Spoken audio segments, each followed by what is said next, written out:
that's what fuels me every day. Like, tomorrow's not promised, man. Like, there's, as far as I'm concerned, that shit don't exist yet. Like, being sensitive is like a disadvantage, and being sensitive isn't a disadvantage. You're going to experience pain. You already experienced a lot of pain throughout life. You just got to know when to use it. Most people who like experience pain don't know how to take it. That's how they go crazy. But if you got a strong mind, you know you can convert and transmute pain into power. Matter of fact, that's one of the biggest advantages I got, because I watched how sensitivity ended up winning in the whole long run. Drake wins because he's fucking sensitive. Like, motherfucking Kendrick wins because he's sensitive. Like, if you're a sensitive being and you know how to like project your sensitivity in a way it doesn't look like you're a baby, then you win. You win at what you do. Pain will make you powerful in all ways you can imagine. It'll help you grow. Every time I experience pain, it's uncomfortable for me, but I will grow. I will evolve. So there's no such thing as too much pain, because that pain is going to make you go to that breaking point of not feeling it anymore. And you're always going to look back at that moment once you surpass it, and you're going to cry tears of joy because you overcame that pain. And like, sensitivity is like, helps you with being intuitive as well. Like, if you hear like shit like motherfuckers is forcing, like, sensitive, like energy sensitive. Like, if you energy sensitive, that means you can feel it right there. And like, me being sensitive to my feelings, and I can feel it, and I put it right on the paper, then everybody gets to feel how sensitive I am.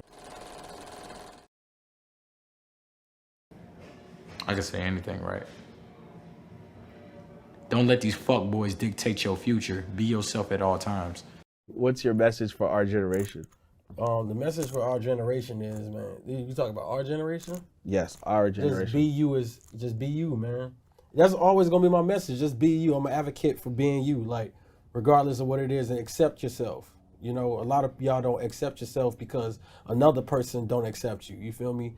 Figure out what's wrong with you, and you know, you do that soul search yourself and keep going. You know, once you figure that out and you figure out what your flaws is and what your strong suits is, you could make your disadvantages your advantages. I couldn't be that, like, I couldn't be a bad kid. I was not a bad kid.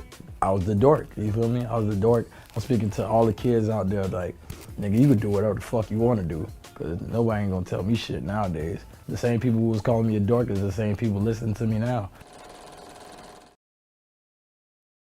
Do you have any, like, most memorable advice that you got from T-Pain as a friend, as a mentor? I mean, T-Pain just was letting me know, keep doing what I'm doing, you know?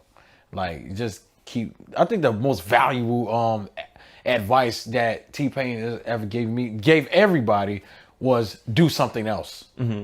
Stop sounding like you already got the baby, you already got Lil Baby, you got two people with babies in their names. Do something else. You know what I'm saying? Stop trying to sound like what's already hot. Like, make yourself hot with something that you're good at. You know what I'm saying? Like, I feel like that was the best advice that T-Pain has ever gave, ever. Andre 3000. That's the only person I would say he was a G all across the board. Your first time meeting Andre. First time meeting Andre, and I'm happy I did, because if I would have never met him that day, the hairstyle like that I have now, I would have never thought about just doing my hair like this and making Ultimate, or like even pushing me to make Imperial and stuff like that.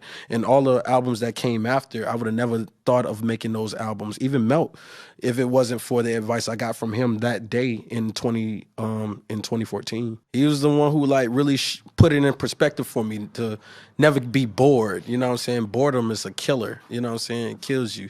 Kills your spirit, kills everything. So you got to do your best to not be bored. And I feel like you could use that in any avenue of life. Like, just don't be bored with whatever you do. Actually making music. Having fun with the shit.